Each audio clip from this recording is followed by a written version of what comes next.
All right, we're live. We're back at it again with another Mike Speedbar virtual happy hour Q&A. Taylor, Carter, Alex will be here taking your questions for the next hour. Anything Pittsburgh sports, Penguins, Pirates, Steelers, whatever you got. We're brought to you by Mike Speedbar, the North Shore Tavern right across from PNC Park. Check them out. Good food, good beer, and they're always having different specials. So Google them, check them out on social media. Mike's Beer Bar. They're always the Crowler special still going on. Buy 3 get 3 Crowlers. So that's like half off beer. Yeah, so check that out. Anything on tap, so you can stock up on all your favorites or try a bunch of new things. Check them out. Mike's Beer Bar social. Yeah, follow them on social because they always have new deals. So good to stay posted. But yeah, we'll be here for the next hour taking your questions. If you're watching on Facebook or YouTube, you can leave them in the comments. We'll put them on the screen. If you're watching on Twitter, you have to tap the actual Periscope and leave your comment on the Periscope. You can't just reply to the tweet. So yeah, submit your questions that way, and then we'll answer them for the next hour. We already have a couple coming in. Let's start off. Ryan. He says, what do you think about the play of Rust and Pio so far?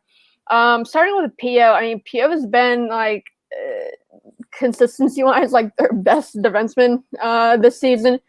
He's just been great. And it's been great to see how he adjusts to that. The top pairing role with Dumoulin out. He's just been solid. And I mean, he's been ready for a while. I mean, I talked to when Vellucci was head coach in Wilkes-Barre. I talked to him in March, and Vellucci told me he was ready in December. Tom Reed and I just talked to current Wilkes-Barre head coach JD Forrest. He was the defensive assistant coach last year. We just talked to him for our podcast, and Forrest said that Pio was ready in December. So he's been ready for a while. It's good to see him finally get the shot. And it just, I mean, I can't imagine where he goes from here because he's just been so good. Penguins won the Kessel trade. He's the real piece there. Let's see. Eric, is Aaron Jones to the Steelers even worth talking about? Yeah, I don't know about that. Of course, Eric referring to Aaron Jones, the Packers running back, who's a free agent and all, and that's something to look at this time around. But for me, the Steelers are going to be investing in their own players to keep around. Having Aaron Jones would be nice, but I think that he would draw some attention on the free agency market. So I'm not sure if the Packers would even let that happen because of how much he's helped them. For me, the Steelers, if they're going to get a new running back, it needs to be through the draft. Get a guy young who you'll have cheap for the next 4 or 5 years, and then you can address other positions, during that time. Next year is going to be a big year for Steelers. Not this next season, but the following off season after in 2022. When we're talking about the Steelers offseason, that's going to be huge because right now they project to have the most cap space in the NFL. They're probably going to have a ton of comp picks because they're going to probably lose Bud Dupree, Juju Smith-Schuster, James Conner, and a lot of guys this year. That's going to net them a lot of picks. So that's going to be a year where they're going to be willing to say, hey, you know what? Free agency, let's go get a big dog. Let's add somebody at the cornerback position or the safety position or defensive line or, offensive line, something like that. And then use those comp picks. If you want, that's the year that you trade up and say, hey, we're moving up and making an aggressive move in the draft because we've stocked up so many picks. But Aaron Jones right now, not the move that I think that they'll be making. What do you think about Mike Sullivan as the quarterback? Well, if anything carries over, the Steelers, probably won't be shooting on their power play. So that's actually what's going to be happening there. But as far as the actual Mike Sullivan Steelers coach, this guy's worked with Eli Manning. This guy's worked with he's been around in the NFL for a long time. It's funny to me, Taylor, because, and I'm glad you asked this question, because I've heard so many criticisms about the Steelers for years. We're always hiring old coaches, and old coaches, they need to hire younger coaches because Mike Tomlin's scared to work with younger coaches. Well, then this year they hire Matt Canada and Adrian Clem, and they are young coaches. And they're like, whoa! Hey, I'll stop with that. Where's the older coaches? Let's get those guys in. And now Mike Sullivan comes in at the quarterback coach, and he's exactly that. They're balancing it out. They're figuring out who's going to come in. And I think it's a great guy to have on. This is a guy that's worked with another guy who's won 2 Super Bowls. So, I mean, this is a guy with a good pedigree. Heck of a hire, I think, by the Steelers to keep moving on. They're going to be very hard to play against. Their stick-to-itiveness is going to be through the roof. I'm trying to think of more Penguin Sullivanisms. Stick-to-itiveness is a big one. Someone asked him after practice last season, how do you spell stick-to-itiveness? Because we need to like type it out in our stories, and he's like, I don't know. I didn't think about that. He said he had no idea, but yeah, stick-to-itiveness. Penguins I keep saying actual Mike Sullivan, like there's a real one and a fake one, but no. Penguins Mike Sullivan was asked today. Steelers Mike Sullivan is Penguins Mike Sullivan with a fake mustache. And that would be the story. If someone uncovered that would be really, this whole time Mike Sullivan has just been in two places at once. Yeah, Penguins Mike Sullivan, he was asked today for his Super Bowl pick, and he said it's hard to bet against Tom Brady. Because I mean he's from like Boston, so he's a Patriots fan. So his pick is he's pulling for Tom Brady.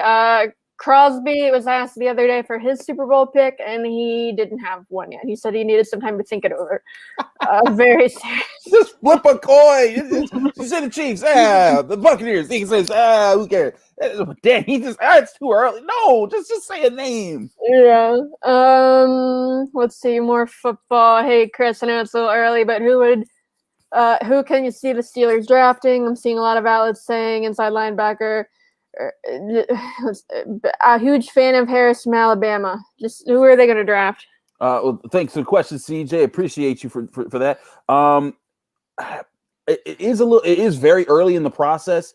There is no combine this year as far as events go. Now, players will meet with teams and such at the combine, but there's no 40-yard dash, no shuttle, no bench pressing. So what we saw at the Senior Bowl is going to be it from now on. So there's going to be a lot of talk about that. But I really see the Steelers going after offensive line and running back as their top priorities. They need to fix the running game, before anything else.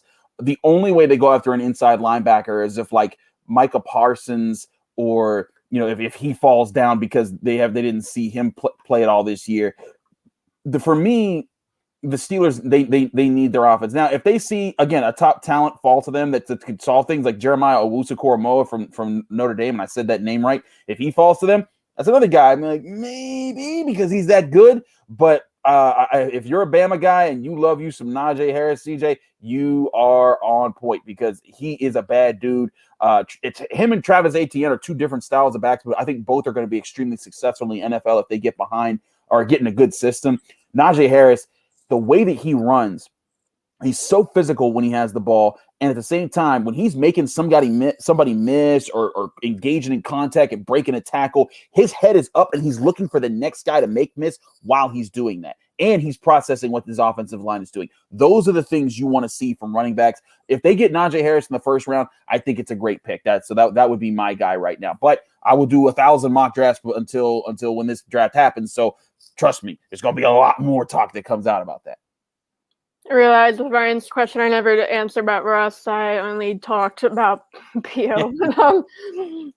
Russ, I mean, he's been good. I mean, you saw when Rodriguez went down, just, immediately when they put him on the top line, it really added a spark.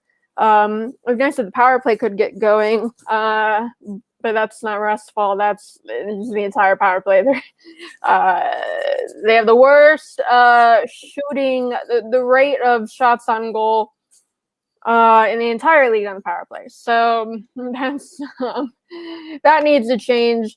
I mean, they practiced for like 45 minutes today, and it was like the entire practice was the power play. So it looks like that maybe that'll get them going. They were actually shooting in practice. They've been speaking about it for a week because they haven't played since Monday. And it sounds like it's less about like strategy and more that, they just have to have a shoot first mentality, and they're all out there, because they have like, Gensel, Letang, Crosby, Malkin in the power play. They're looking for like the fancy play or the best play, and they're not just making the simple play, taking what's given to them and just taking the shots when they're available. But that was a focus today. So, maybe we'll see more out of Rust and that whole unit. Saturday they play on Long Island. Dave's going to be there. Let's see. Back to the mock drafts. My dad, he said he's starting to see some NFL mock drafts. Is it too early to give them much credibility? And when do you begin taking mocks seriously? This year's very different because we have most of the information that we're going to know right now. Because normally around this time, you're like, okay, take everything with a grain of salt. Senior Bowl just happened. We got to see the NFL Combine, and we got to see how who's talking to who there. But this year, I mean, the main things we're going to see is who gets invited to who. What are the major announcements as far as what teams got certain interviews with certain guys.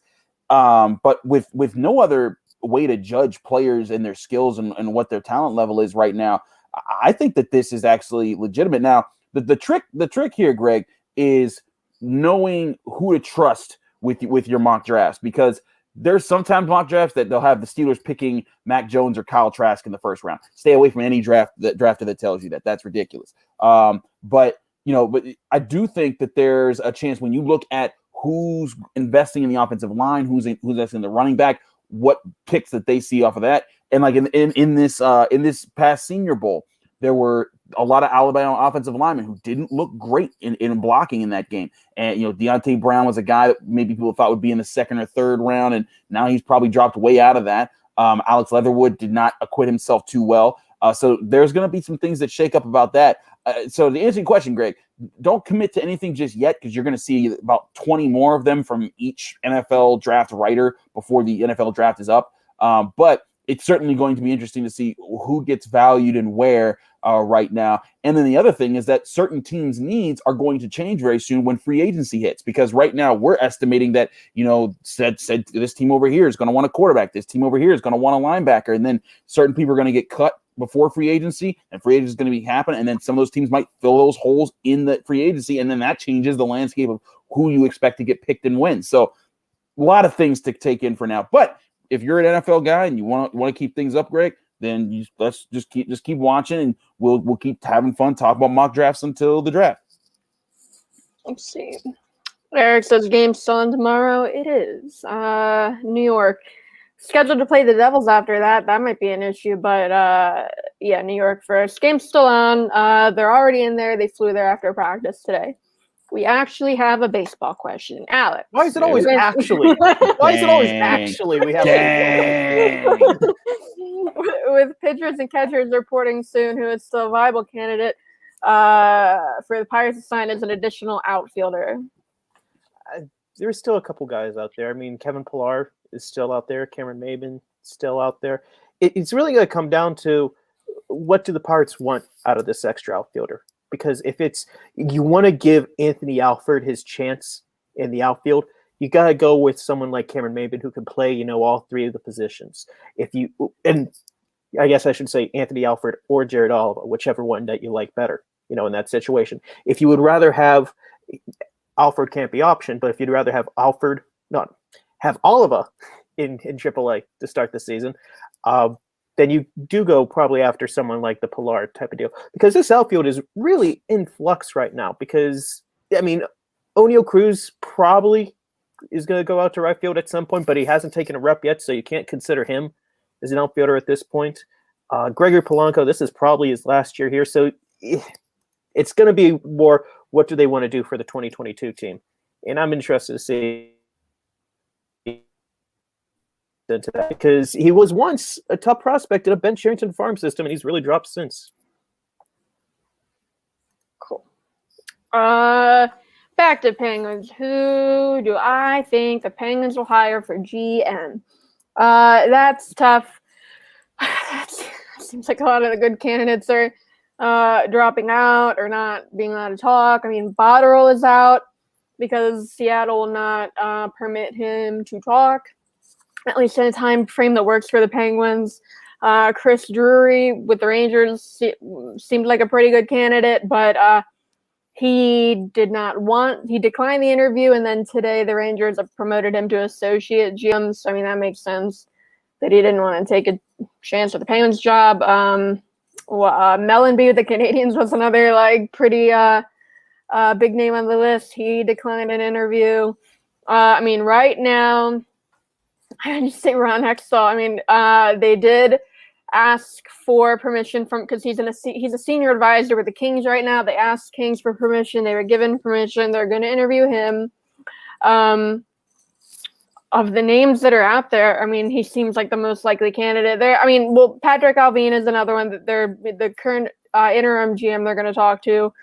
Obviously, I don't know how strong of a candidate he is for like the permanent job, just because he's only been the assistant GM for like 2 months. He's been in the organization for a while, but he was just a scout before that. Really hasn't been in the GM role for long at all. So I don't know if he's really the best option for the permanent role. Another guy who doesn't really have experience but is getting an interview is Kevin Weeks. I think it'd be cool. I mean, he's a knowledgeable guy too. I mean, he's currently an analyst with the NHL Network. He has interviewed for GM jobs before. I think Florida was the last one he interviewed for. I'm not sure before that, but those are some of the names that are out there now that we know that they're going to talk to. But yeah, I don't know. I think I'm all in on Ron Hextall right now. And speaking of Hextall, I did see we have a question. Dan says, why do people like Hextall as the GM? He hasn't seen a lot to lead him to believe he'll be great. Besides, he's from Western PA because he is from Western PA because his dad played here. Early days of the Penguins. Brian Hextall. Brian Hextall. I think if you look at like this current Flyers team, which is, I mean, they're a contender. I mean, his hands are all over that with the moves he's made. So I mean, since he left, that's what, like the Flyers' goaltending was always a problem. And then since Hextall left, that's when Carter Hart really emerged and kind of like got them to where they are now. But I think if you just look at this Flyers team, his hands are all over that, and he's very experienced. I mean, he was obviously with the Flyers for a couple of years, but he was an assistant GM with the Kings for a long time before that. When they were up and coming, and then the Penguins are going to be going through a rebuild. Couple of years. The window is not going to be open much longer, and he rebuilt the Flyers, so seems like what they might be looking for, and I just think it would be cool to take the Flyers goalie and make him their GM. And I think if you're a Penguins fan, you would have to be into that because that would have to piss off Flyers fans, right? If the Penguins could win with their guy. Yeah, that'd be great. Get Wayne Simmons while you're at it, too. Steelers won with Cowher. Yeah. Simmons would be cool. Simmons is kind of on his way out. I don't know about that. But other But the Flyers, they knocked the Penguins out with the auger. It's only fair to they can take Hextall and beat the Flyers with Hextall.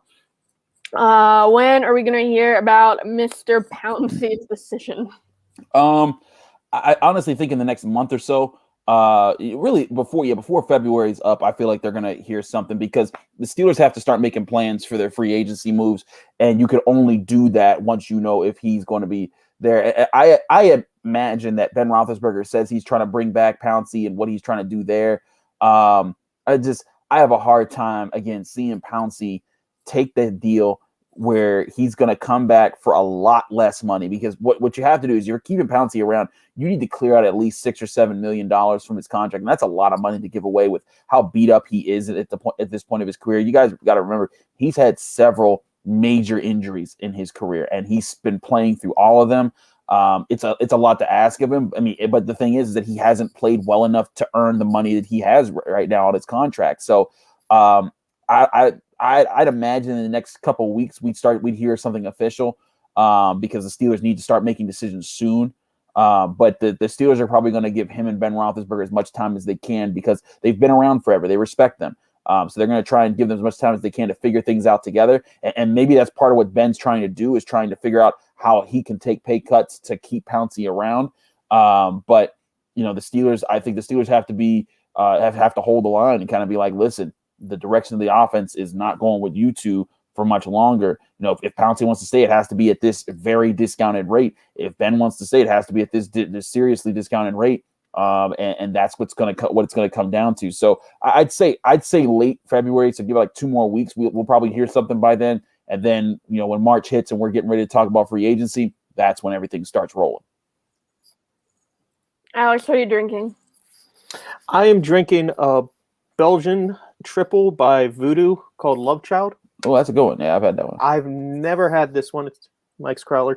I realized about one sip in that it's 9.2, not 4.2 as it's written on the side. So I'm going to be sipping it so I don't go full Carter in the middle of this. Hey. Yeah. It is good, though. It is a very good beer. Voodoo's a great brewery. Those Crowlers, if you missed it in the beginning, buy 3, get 3 at Mike's Beer Bar. They have 80 beers on tap, a lot of local beers. So yeah, you can try your favorites, stock up on some new things, whatever they're drinking. Yeah, so try them out. Mike's Beer Bar, right across from PNC Park. Let's see. Back to Ron Hextall talk. Daniel starting to think about the real possibility of Ron Hextall becoming the next GM, even though he hated him as a Flyers goalie. He did a nice and patient job as a Flyers GM. I just wonder if the Penguins fans are ready for a long rebuild. That's what I was talking about earlier, that he really did a good job at rebuilding the Flyers. Whether, the Penguins are going to go through a long rebuild, I don't think that matters who the GM is at all. Once the core is gone, it's going to be a long rebuild just because they really don't have that many prospects, that many picks. The cupboard is bare, so it's going to be a long rebuild either way when it's time for a rebuild. So I don't think that matters whether it's Hextall or not, but they're going to be rebuilding eventually, so you might as well take a look at the guy who already led a team through a pretty good rebuild. Baseball question. Alex, your thoughts on Trevor Bauer signing with the Dodgers? He's going to be like their number 3 starter there. That's ridiculous. I don't know. It's kind of a meme on baseball Twitter that, hey, that $40 million for Jake Odorizzi stats, which Trevor Bauer has had 2 really good seasons in the major leagues and a bunch of kind of mediocre ones. So I don't blame the Dodgers for structuring the contract like that. Like, hey, if you do really well, you can opt out, real fast. And if you don't, well, we could live with, 3 years of this. Yeah, he was never going to get that 6-year, $200 million like he was looking for at the beginning. But I think the official is 3,102 with opt-outs. That's probably fair, grand scheme of things. It's got to be a fun division to watch, them and the Padres. Must watch TV every weekend that they play. Yeah. Let's see. CJ again. Could I see a scenario where the Penguins separate Letang and Dumoulin and mix in Pio and Marino?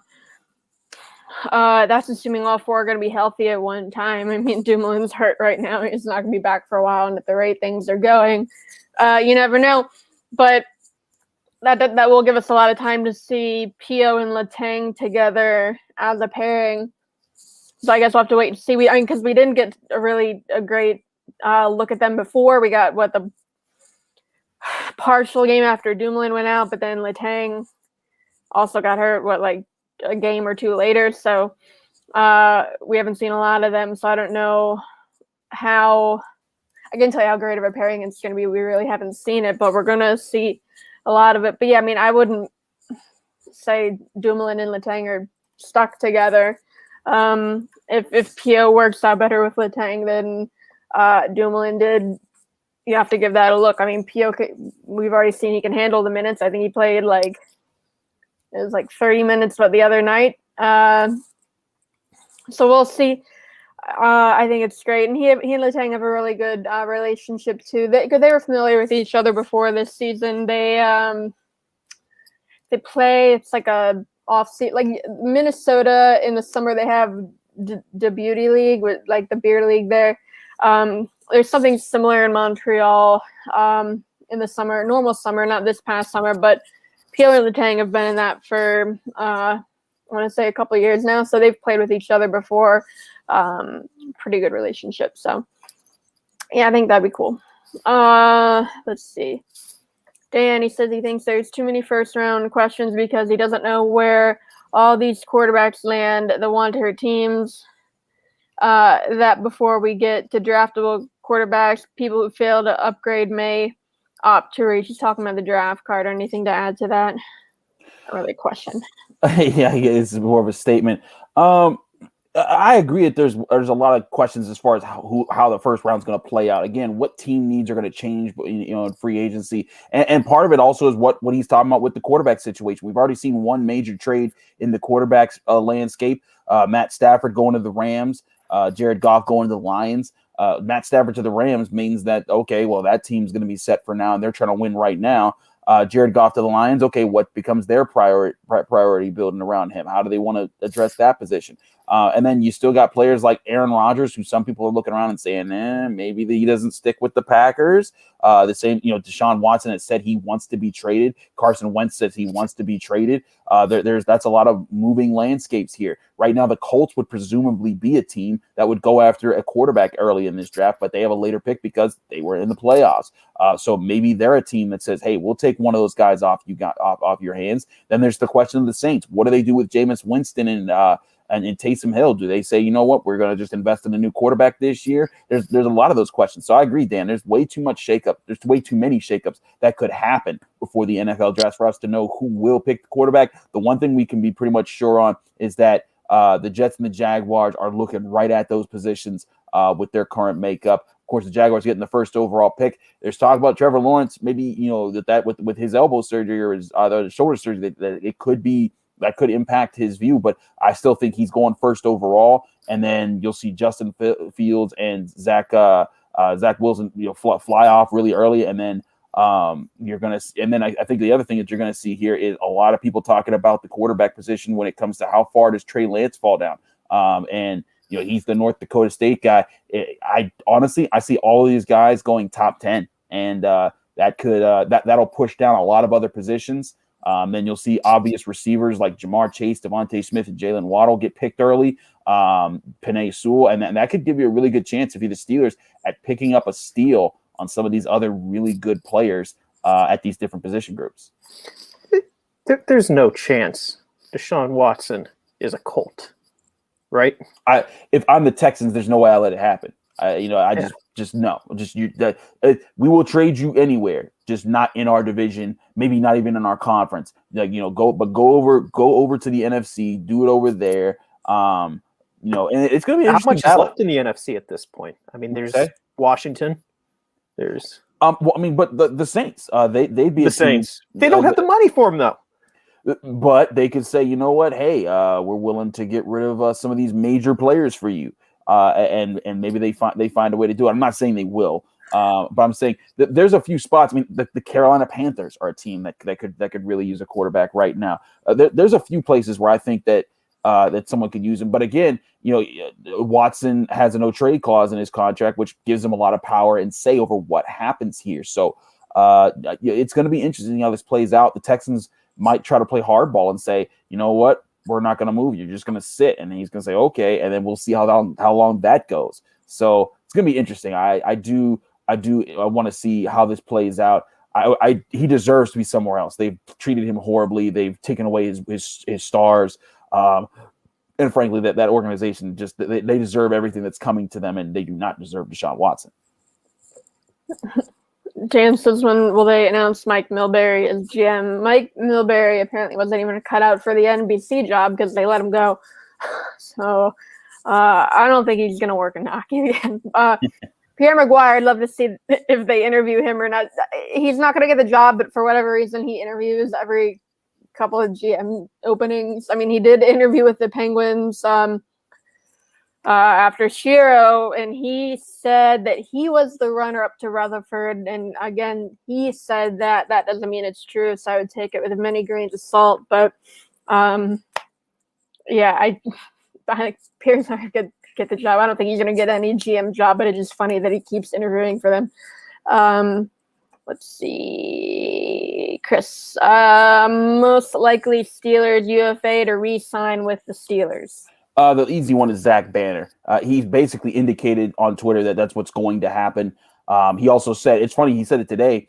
He was running. He had really good footwork today. And, of course, getting back from his ACL tear, he's feeling great. So that's great news to hear on his part. But, I think he's going to be because he'll go cheap. He was cheap for them last year, and then he played a half of a game this year. So, what team is going to pay him $5-8 million to when they didn't get to see him at all last year? I think the Steelers know what they got in him. They're going to sign him to another short-term deal that's going to allow them to keep him for a low cap number. And then if he plays really well, then he sticks around. If he doesn't, then they see it. But I think that he's the most likely unrestricted free agent that they're going to be able to bring back this year. Daniel says, who's the odd man out when Zach Aston Reese is back? We might see tomorrow. Aston Reese, Matheson, and Letang all practiced today in full. I asked Mike Sullivan after practice, and he said that they're all going to be making the road trip, and he anticipates them being game time decisions. That's tough where he fits in. The bottom, but it's the fourth line. Right now, your wingers are 2 out of Sevier, Lafferty, and O'Connor. Sevier's probably out of that group. So then it would be between Lafferty and O'Connor. I don't think either has looked that great. So I think maybe he could step in for either one, and then I don't know, they can just rotate back in, because I'm pretty sure I think all 3 of those other wingers are comfortable on either wing, so it really doesn't matter who's necessarily in for lineup purposes, putting together lines. I don't know, I think I might stick with O'Connor out of that group, because he's a young guy and he really did look good. That first game, it was his best game. Good net front presence. He almost got a couple of tips, but he was there. He was on the second power play. He's been on the second power play in practices, rotating in with Matheson on the second unit. So I don't know. I think I might keep O'Connor, and so then you would leave Lafferty and Sevier out of the lineup. But who knows? We'll have to see what the chemistry is like, because we haven't seen Aston Reese on that fourth line, because he's been out since August. So good question from Matt. Who would you like to see win a Super Bowl? Antonio Brown or Le'Veon Bell? Lots of Steelers connections in this game. Oh, there's a ton of Steelers connections in this game. Not just those two, but Ross Cockrell, former Steelers cornerback, is playing cornerback for the Buccaneers and actually playing very well.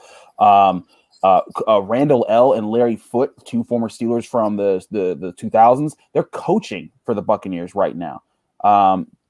You didn't know that, Alex? What was that for? I really didn't know that. Oh, yeah. Well, so that's the other thing. They're coaching for the Buccaneers right now. And one thing to say about Bruce Arians, he has hired an extremely diverse coaching staff. He has a woman on staff. He has several black coaches and coordinators. Byron Leftwich, coordinator for the Buccaneers, another former Steeler over there. So there's a ton of connections to this game. I don't have any ill will to anybody. I think Antonio Brown, the way he did the Steelers was wrong, but as far as Le'Veon Bell, the thing is that Le'Veon Bell probably isn't going to contribute too much to this game. Brown supposedly has gotten healthy very quickly, and we've seen that with his time with the Steelers, where he'd play on busted feet and he'd come back and be a superstar. But I don't think that it's really about who either or. For me, I think it'd be cool to see the Chiefs win. I think that Patrick Mahomes and the new guard of him pushing through would be a better story. Also, Eric Bieniemy, hasn't been hired to being a new head coach, and he's the biggest name as a coordinator in the NFL. His offense has been the best in the NFL for the past 3 years, and he can't get a head coaching job. And maybe that's because he doesn't want to. Maybe he thinks he's the predecessor to Andy Reid. Who knows? But I think it'd be great for them to get a Super Bowl ring. But hey, if Tampa Bay wins, you get a lot of those Steelers guys will get a Super Bowl ring, and Jordan Whitehead, former Pitt safety, and from Western Pennsylvania, he'll get a Super Bowl ring. So there's a lot of different things that you could weigh in and say what's really cool there. Can I drop a hot take from Go the ahead. guy who didn't even know that Larry Foote was on the Buccaneers coaching staff? Sure. I don't know why there's so much ill will to Le'Veon out of these two. Oh, I've Like always Antonio, he burned those bridges. Le'Veon said, "If you franchise me, I'm not going to play." They franchised him. He didn't play. I mean, this wasn't something that came out of nowhere. Agreed. It was one of those things that, you know, people were calling them the toxic twins, and there were people in the strip district making shirts with both their faces on them, calling them clowns. And like, listen, Antonio Brown had the most self-destructive breakdown I've seen in sports.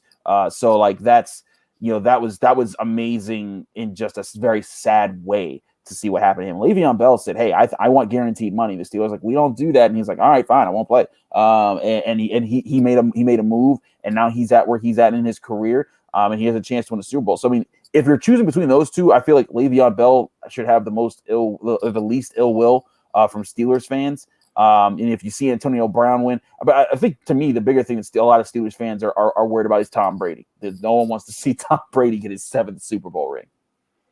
I think Tampa would be cool just because, I mean, coming off the Stanley Cup in the World Series, but also, I mean, out of these two, I don't want to see Antonio Brown win, not even because of anything with the Steelers. Like, I don't care about like the Facebook Live or. Mm-hmm. I mean, I don't understand why these two are in like the same conversation. Like Bell, we talked about like contract dispute. Antonio Brown was like he assaulted people. Like it's not in the same. It's not the same thing. Bell.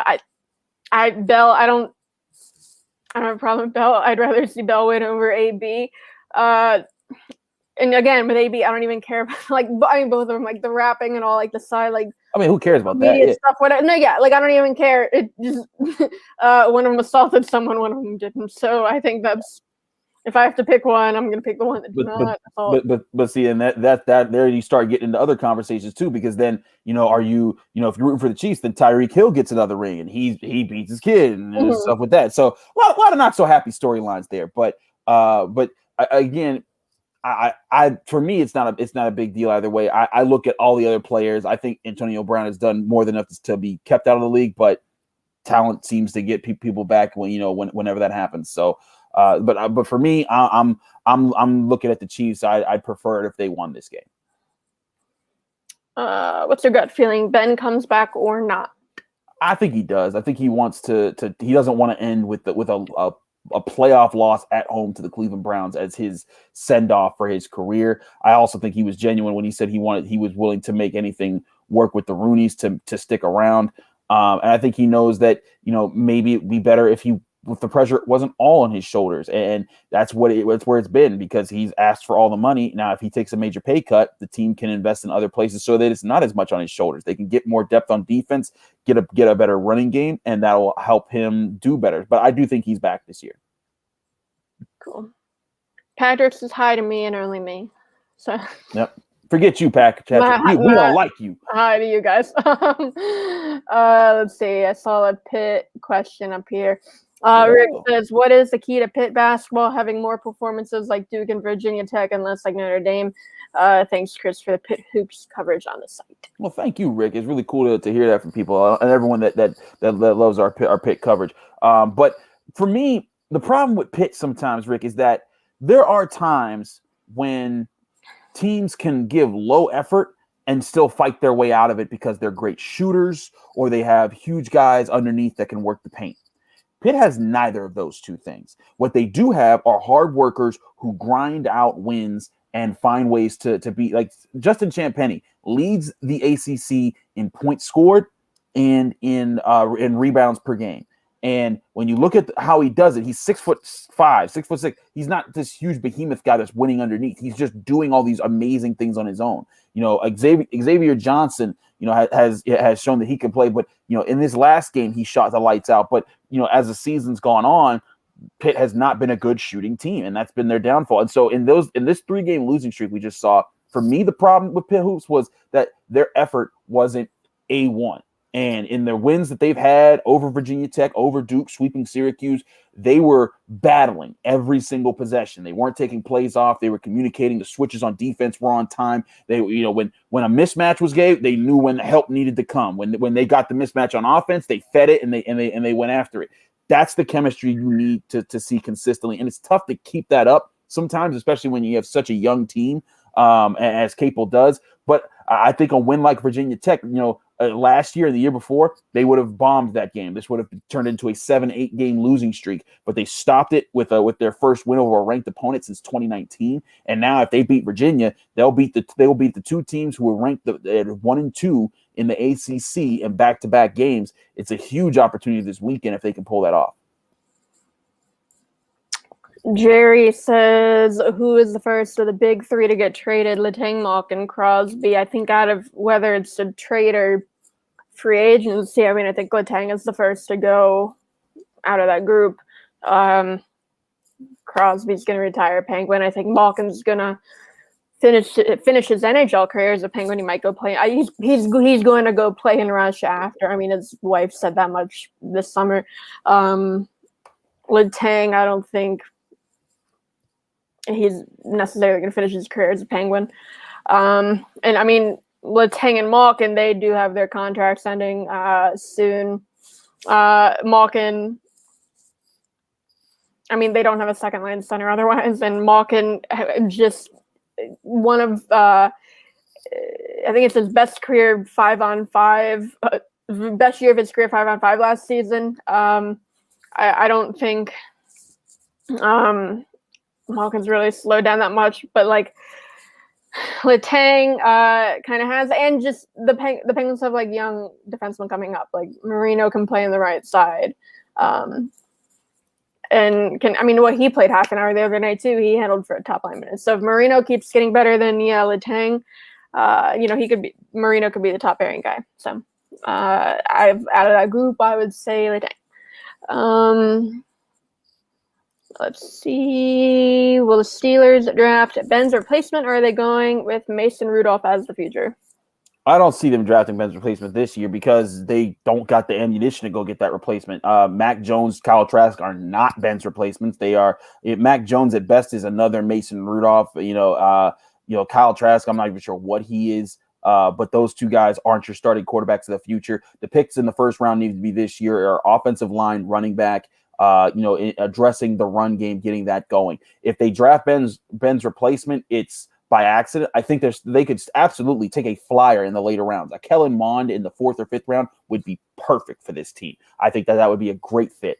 But at the same time, you'd look at it and you'd say, how much do you want to put in those baskets? Because next year in training camp, you're looking at Mason Rudolph, Dwayne Haskins, and then if you draft a Kellen Mond or a Jamie Newman, those are the guys that are battling it out. And maybe some guy emerges from that battle and wins your heart over. But I think the move at quarterback right now is to sit on it this year, build the roster, and then next year when you get all those comp picks back, you use that to trade up. If you see a quarterback of your dreams in the top 10, make your move then, and then that becomes your quarterback of the future. Or use all the cap space that you have next year to trade for one of these quarterbacks that don't like where they're at right now. All right, Clint says, taking all the off-field stuff from the table, what skills does Dwayne Haskins have that the Steelers could somehow tap into if all goes well? Hey, Clint. So Dwayne Haskins has a cannon of an arm. That's the biggest thing he has on his side. He's not like a super mobile guy, but he has shown that if you give him an opportunity to make a big throw, he can make it. To me, on the field, his biggest thing that holds him back is his decision making. He doesn't read defenses extremely well. When he does, I think that he does a good job. He did a good job of it at Ohio State, but I haven't seen him disciplined enough on the field to understand or to believe that he's going to make the kind of plays that he's making. So that he made in college. But who knows? I mean, sometimes a quarterback just needs a change of scenery to make a difference in their career. Chris Carter, even not even quarterbacks, just other players. Chris Carter, not me, but of course the wide receiver that played for the Eagles and then the Vikings and a Hall of Fame wide receiver. He mentioned how he was a cannon. He was a loose cannon. He was crazy when he was with Philadelphia. He was on drugs, made all these poor decisions. His life was crumbling around him. When he went to Minnesota, It was the right place for him. It gave him the support he needed, and then he went on to become a Hall of Fame wide receiver. I'm not here to say Dwayne Haskins become a Hall of Fame quarterback, but I do believe that the Steelers are going to be a better fit for him than Washington, who never even wanted to give him a chance to really settle in at the position there. I do like that you had to clarify that you were not talking about yourself. I also wrote the X-Files, if you want to know. I'm a Hall of Fame wide receiver, I'm creator of the X-Files, and I hit like 40 home runs for a season with the New York Yankees. There you go. God, you did. Yeah. See, I know my stuff. Wow. Let's see. Question for everybody. Michael says, who wins the next championship? Penguins, Steelers, Pirates? Does anyone want to claim this one? I don't. If the championship isn't won by 2023, I think the Pirates legitimately have the best shot just because they're already in the rebuild. Right. They're probably going to be the best team in Pittsburgh come 2024. I mean, I can say that I can see the Steelers making a run. Here's the thing. People keep saying the Steelers are dead. They have nothing left. Once Ben goes, there's nothing there. They have one of the best inside linebackers in football in Devin Bush, one of the best edge rusher in TJ Watt, a really young up-and-comer in Alex Highsmith, the best safety in football in Minkah Fitzpatrick. And all of these guys are early to mid-20s. They have a core on defense that they're building. And it was a defensive core that won their last 2 Super Bowls. Not Ben being a super elite quarterback, because he was actually above average in those years. Everyone's going to remember the pass to San Antonio at the end of the Cardinals game, but he wasn't particularly all that good throughout the rest of that Cardinals game. And in the previous Super Bowl, he was more of a detriment than an asset. So if the Steelers can build a run game that can balance the offense and make it so that Ben doesn't have to, Ben isn't throwing 4 interceptions in a playoff game, and the defense can build itself and be healthy. That's been the biggest problem that they've had in their last few playoff losses, is that they've lost key players, and that's where the defense has crumbled. That would give them their best shot. But I agree, if the Pirates are serious about this rebuild and they can get some pieces going, 2024, they could be, up there and competing with some of the big dogs. But it's a long way to seeing that before we even get to that discussion. And maybe the Penguins, have another run in them as well at some point. But just from a Steelers perspective, I think they have a defensive nucleus that can do some serious damage in the NFL if the offense can just stop turning the ball over in the playoffs. Yeah, the Penguins window isn't going to be open much longer. I think that's also probably a hard question to answer, because we don't know who the general manager is going to be, right. What they're going to do. So, if anyone's going to win it within the next couple of years out of these 3, I mean, maybe the Penguins, but yeah, Haase said, if it's not within the next 3 years, it's probably the Pirates. Let's see. Another Penguins question. Daniel, did I answer this? No. Kind of similar question. With the excellent play of P.O., what are the odds of Pedersen or Dumoulin become a trade chip? I think that's a strong possibility, because, P.O. shouldn't come out of the lineup. That's for sure. I think part of that also depends on not just P.O., but how well Matheson plays, because if you take Pedersen or Dumoulin out, Matheson probably going to be your third pairing guy on the left side. We really didn't get to see a good look at Matheson at all. He was hurt after the second game. Well, in his second game, he's another guy probably going to be a game time decision tomorrow, Sullivan said. I don't know. I think Matheson plays well then, because out of Pedersen, Dumoulin, Matheson would be the hardest to move no matter what, just because he has a crazy contract. Who would take that on? The Penguins did, but if he ends up being decent, a decent third pairing guy, then maybe Pedersen or Dumoulin become more expendable. Because I don't know. If the Penguins are going to add any pieces, they really don't have very many assets to move out. Not really any valuable picks or prospects, but someone like Dumoulin or Pedersen, they're young, good defensemen. They could maybe get something back for them. So, yeah, I think P.O. Creates a trade chip out of those two. Baseball question: who will be the Pirates closer? Who is the odd? Well, we'll start with that. There are a couple questions mixed in here, but who will be the Pirates closer? Right now, it would probably be Richard Rodriguez, and Shelton wasn't willing to announce it whenever we got to talk to him during the winter meetings. But that was the first thing that he announced last year. Like the first position saying, hey, Keone Kela is actually going to be the closer. I wouldn't be shocked if he does the same thing for Richard Rodriguez because, frankly, he's the only guy who has a lot of late inning experience who has pitched well the last couple years. Like Kyle Crick hasn't pitched well the last couple years. Chris Stratton doesn't really have the late inning type of deal. So I think he could be someone who I think he would actually be a pretty good closer in the grand scheme of things. Maybe not like top 10, but in the teens somewhere. Cool. The next part of that, who is the odd man out of the Steelers QB room? I mean, I'm not sure if there is an odd man out. I guess if you throw in Dobbs, it's going to come down to who competes better in camp. Rudolph is going to be the number 2 next year. If Haskins can't get his stuff together, if his head ain't right, they'll pick Dobbs.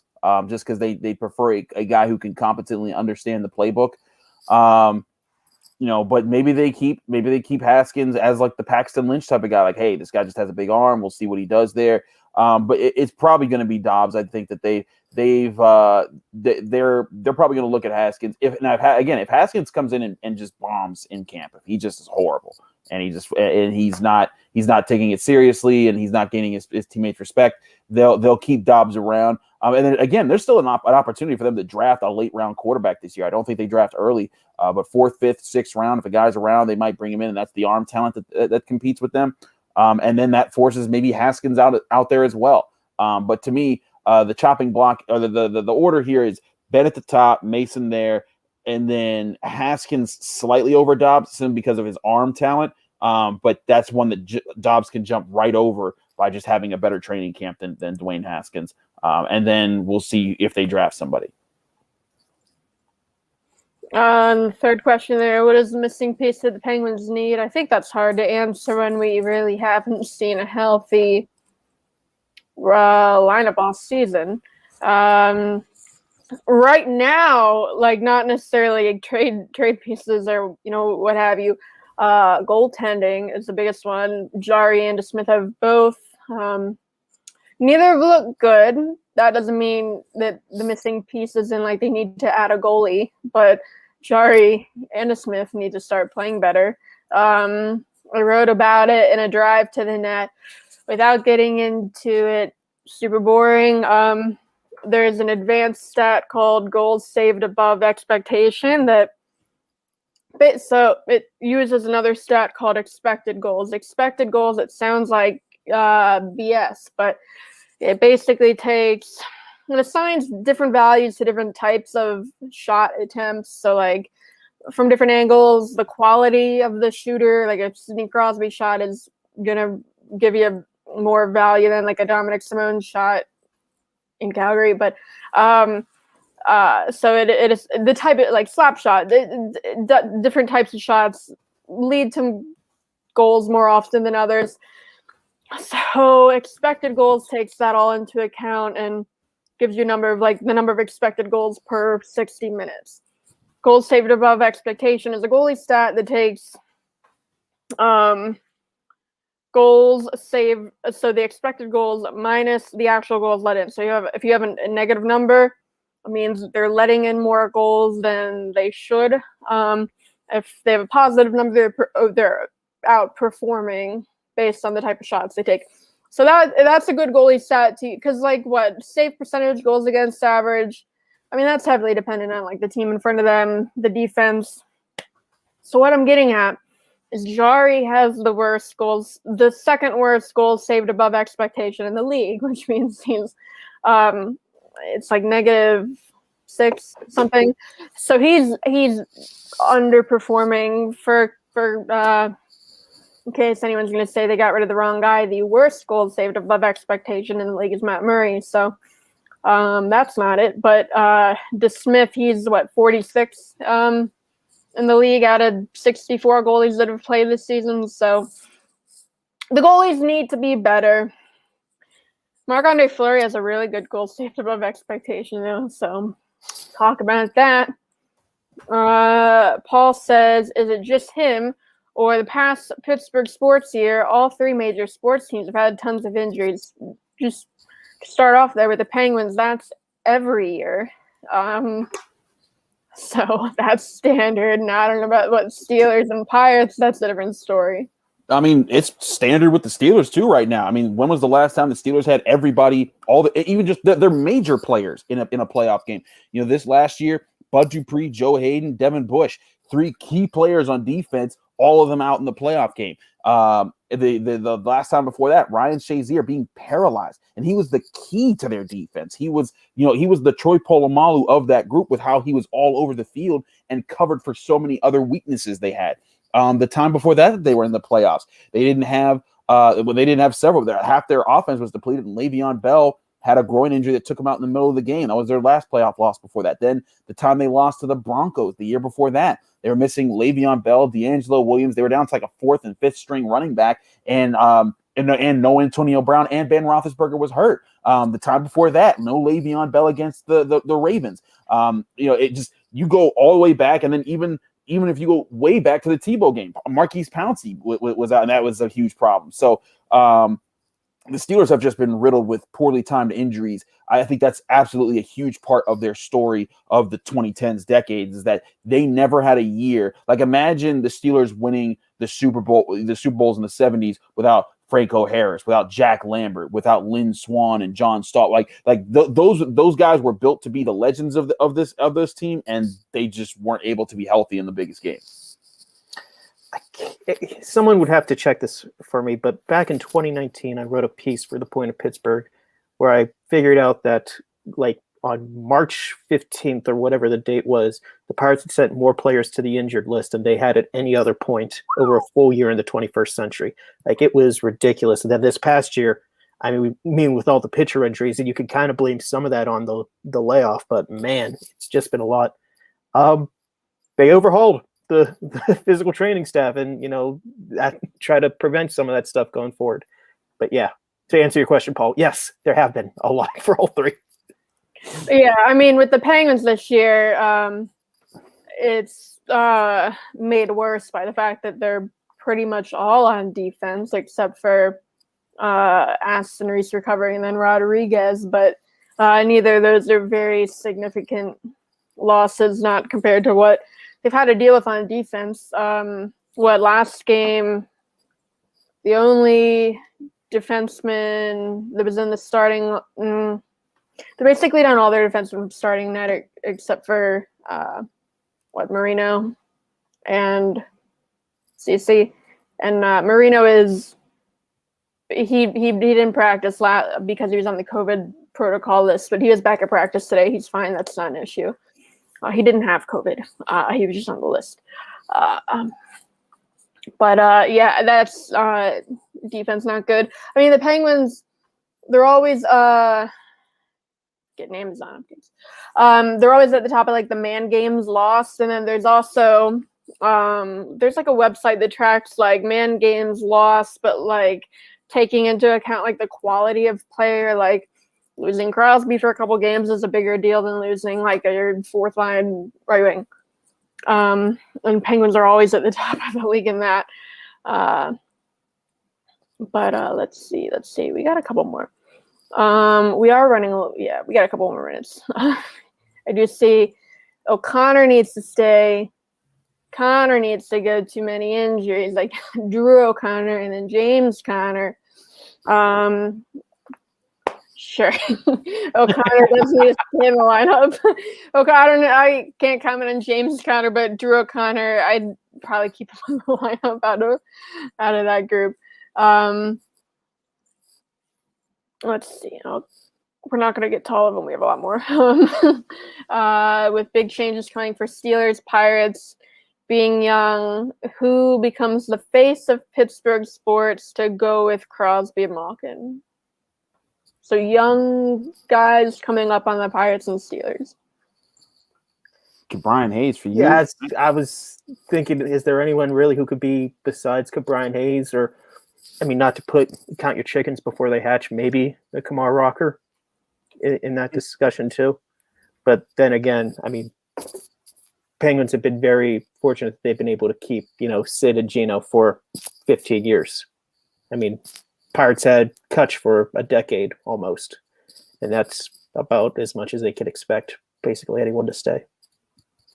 I mean, I said before, they got a lot of young talent. The Steelers do. I think T.J. Watt could be, the prize jewel of the Steelers with the way that he gets sacks. Devin Bush, the inside linebacker position, has often been a huge piece for the Steelers whenever they've won a Super Bowl. And every year they've had an elite inside linebacker playing. So he could be the face. I wouldn't be surprised if Chase Claypool, with the way that his career started, could turn into one of those. Now, I'm not saying that they're going to be like the greatest of all time or anything in that, but I think Minkah Fitzpatrick could be absolutely in that conversation too. So they have a lot of young talent. It's just going to be about who steps up and makes the big plays in the big games. And no, Eric, the Riverhounds aren't winning the next championship. Let's see. We have no more general questions. A good one to finish out. Isn't Pitt women's volleyball really good?